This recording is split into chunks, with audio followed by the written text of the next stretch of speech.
YS Sharmila మళ్ళీ media ముందుకు వచ్చారు. ఈసారి కూడా టార్గెట్ జగన్మోహన్ రెడ్డి. చంద్రబాబు నాయుడు విధానాలను విమర్శించాల్సిన సమయం వచ్చినప్పుడు, అయ్యా చంద్రబాబు నాయుడు గారు, ఇది న్యాయం కాదు, ఇది పద్ధతి కాదు, మీ విధానం మార్చుకోండి అని చాలా హుందాగా సున్నితంగా ఆమె మాట్లాడారు. జగన్మోహన్ రెడ్డి దగ్గరకు వచ్చేసరికి, జగన్మోహన్ రెడ్డి నీకు సిగ్గు లేదా, నువ్వు మోడీకి దత్తపుత్రుడివి, బీజేపీ పచ్చబొట్టించుకో అంటూ ఇలా చాలా హార్ష్గా మాట్లాడుతూ ఉన్నారు. ఆమె చెప్తున్నారు, తెలుగు రాష్ట్రాల నుంచి సుదర్శన్ రెడ్డి, తెలుగువాడైన సుదర్శన్ రెడ్డి ఉపరాష్ట్రపతి ఎన్నికల్లో పోటీ చేస్తే జగన్మోహన్ రెడ్డి నువ్వు ఒక తెలుగువాడై ఉండి మీ పార్టీ సుదర్శన్ రెడ్డికి మద్దతు ఇవ్వకుండా ఆర్ఎస్ఎస్ అభ్యర్థికి ఎలా మద్దతు ఇస్తారు అని ఆమె ప్రశ్నించారు. అంటే ఆమె అభిప్రాయం ప్రకారం ఒక రాష్ట్రం నుండి ఒక అభ్యర్థి నిలబడితే ప్రాంతీయం, భాషా అభిమానంతో అతనికి ఓటేయాలన్నది షర్మిల కాన్సెప్ట్. మరి తమిళనాడు నుండి పోటీ చేశారు రాధాకృష్ణన్. మరి అక్కడ రాధాకృష్ణన్ తమిళనాడు వ్యక్తి కాబట్టి తమిళనాడు ప్రజల ఓట్లతో గెలిచిన కాంగ్రెస్ వాళ్ళు, మిత్రపక్షమైన డిఎంకే వాళ్ళంతా ఏమన్నా రాధాకృష్ణన్కి మద్దతు ఇచ్చారా? అక్కడ కాంగ్రెస్ తమిళనాడుకు సంబంధించిన కాంగ్రెస్ కూటమి పార్టీలు సుదర్శన్ రెడ్డికి మద్దతు ఇచ్చాయి కదా. మరి కాంగ్రెస్ పార్టీని ఎవరైనా తమిళనాడు ప్రజలతో ఓట్లతో గెలిచిన వాళ్ళని మీరు సుదర్శన్ రెడ్డి, రాధాకృష్ణన్కి ఓట్లు వేయాలి కదా, సుదర్శన్ రెడ్డికి ఎట్లా ఓట్లు వేయించారంటే కాంగ్రెస్ పార్టీ ఒప్పుకుంటుందా? అంటే కాంగ్రెస్ పార్టీ నినాదం ఊరుకో నినాదం, రాష్ట్రానికి సిద్ధాంతంతో ఏమన్నా నడుస్తుందా? ఇక్కడ భాషా అభిమానాన్ని రెచ్చగొడుతున్న షర్మిల మరి తమిళనాడులో కాంగ్రెస్ పార్టీ, డిఎంకే ఎవరికి ఓటేసాయి? షర్మిల గారు చెప్తున్న ఫార్ములా ప్రకారం అయితే అక్కడ ఎన్డీఏ అభ్యర్థికి కాంగ్రెస్ ఎంపీలు, డిఎంకే ఎంపీలు వేయాలి కదా, మరి వేసారా? అంటే మీరు ఒక అభ్యర్థిని నిలబెట్టేసి తెలుగువాడు కాబట్టి మొత్తం అంతా మా వెంట రావాలంటే వచ్చేస్తారా? వెంకయ్య నాయుడు గారు గతంలో తెలుగువారే, ఆయన కూడా ఉపరాష్ట్రపతి ఎన్నికల్లో పోటీ చేశారు. ఆ సమయంలో తెలంగాణలో తెలుగు రాష్ట్రాలకు సంబంధించిన రాజ్యసభ ఎంపీలు, లోక్సభ ఎంపీలు కాంగ్రెస్ వాళ్ళు ఏమన్నా ఎన్డీఏ అభ్యర్థి అయిన వెంకయ్య నాయుడుకి ఇచ్చారా మద్దతు? జగన్మోహన్ రెడ్డి ఎన్డీఏ అభ్యర్థికే కాదు, గతంలో యూపీఏ కూటమి తరఫున పోటీ చేసిన ప్రణబ్ ముఖర్జీకి కూడా మద్దతు ఇచ్చారు కదా. వైఎస్ఆర్ కాంగ్రెస్ పార్టీ ఫస్ట్ నుండి పెట్టుకున్న ఫార్ములా ఏంటి ఈ విషయంలో? రాష్ట్రపతి, ఉపరాష్ట్రపతి ఎన్నికల్లో ఎవరైతే గెలిచే అవకాశాలు ఎక్కువ ఉంటాయో వాళ్ళకే మద్దతు ఇవ్వడం అన్నది కరెక్ట్ అన్న ఒక సిద్ధాంతాన్ని ఆ పార్టీ ఫాలో అవుతోంది. కనీసం తెలంగాణలో బీఆర్ఎస్ అన్న పోటీ ఎవరికి ఓటేయకుండా కామ్గానే ఉంది, అలా అయినా మీరు ఉండొచ్చు కదా అని చెప్తున్నారు. గతంలో టీఆర్ఎస్ గా ఉన్నప్పుడు బీజేపీ అభ్యర్థి రాష్ట్రపతిగా పోటీ చేసినప్పుడు రామ్నాథ్ కోవింద్ గారికి కూడా మద్దతు ఇచ్చారు. వాళ్ళకి ఇప్పుడు ఏదో రాజకీయ అవసరాలు అక్కడ ఈక్వేషన్ సరిపోక ఎవరికి ఓటేయకుండా సైలెంట్గా ఉన్నారు. బీజేపీకి, కాంగ్రెస్ కు సమదూరం మా పార్టీ అని చెప్పుకోవడానికి బీఆర్ఎస్ ఆ స్టాండ్ తీసుకుంది. ఆ స్టాండ్ని అందరూ తీసుకోవాలని ఎలా చెప్తారు?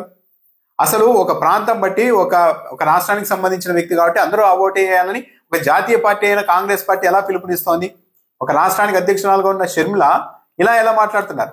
అంటే కాంగ్రెస్ పార్టీ అధినాయకత్వం కూడా ఇదే చెప్పగలుగుతుందా? పైగా మెడికల్ కాలేజీలపైన ఎట్టకేలకు స్పందించారు. ఇప్పటికే చింతామోహన్ తీవ్ర వ్యాఖ్యలు చేశారు. మెడికల్ కాలేజీని అమ్మకానికి పెడుతున్నారు బెంగళూరులో అని. తులసిరెడ్డి గారు ఈరోజు పులివెందుల మెడికల్ కాలేజీ వద్ద ఆందోళన చేశారు. గత కొద్ది రోజులుగా చాలా మంది ప్రశ్నిస్తున్నారు, షర్మిల గారు ఎక్కడ ఇంత గొడవ జరుగుతుంటే. ఒక ట్వీట్ లేదు.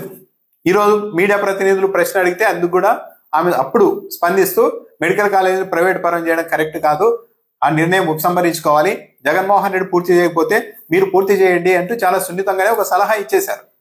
తన కుమారుడు రాజారెడ్డి రాజకీయ ఎంట్రీ పైన వైసీపీకి సంబంధించిన సైతాన్ బ్యాచ్ అప్పుడే విరుచుకుపడుతోంది అంటూ ఒక విధంగా ఆనందం వ్యక్తం చేశారు ఆమె.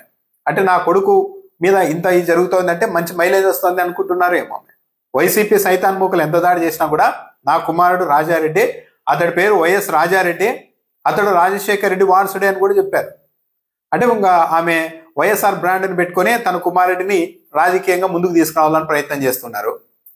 రాజారెడ్డి తన తండ్రి వైపు, బ్రదర్ అనిల్ వైపు నుంచి వారసత్వం తీసుకొని రాజకీయాల్లోకి వస్తే ఏమీ ఉండదు కాబట్టి వైఎస్ బ్రాండ్ని వాడుకొని మళ్ళా ముందుకు తీసుకురావాలని షర్మిల ప్రయత్నిస్తూ ఉన్నట్టుగా కూడా ఉంది.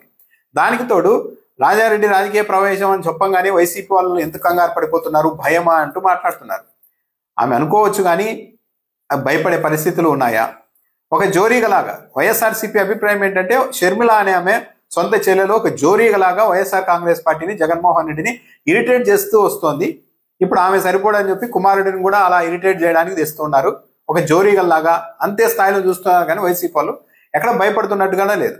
ఏ విశ్లేషకుడన్నా చెప్తున్నారా ఇప్పుడు షర్మిల కుమారుడు రాగానే మొత్తం ఈక్వేషన్ అంతా మారిపోతుందని? సొంతం రాజశేఖర రెడ్డి కుమార్తె వైఎస్ షర్మిల వచ్చినా కూడా ఏం చేయలేకపోయారు, కనీసం ఆమె ఎంపీగా గెలవలేకపోయారు.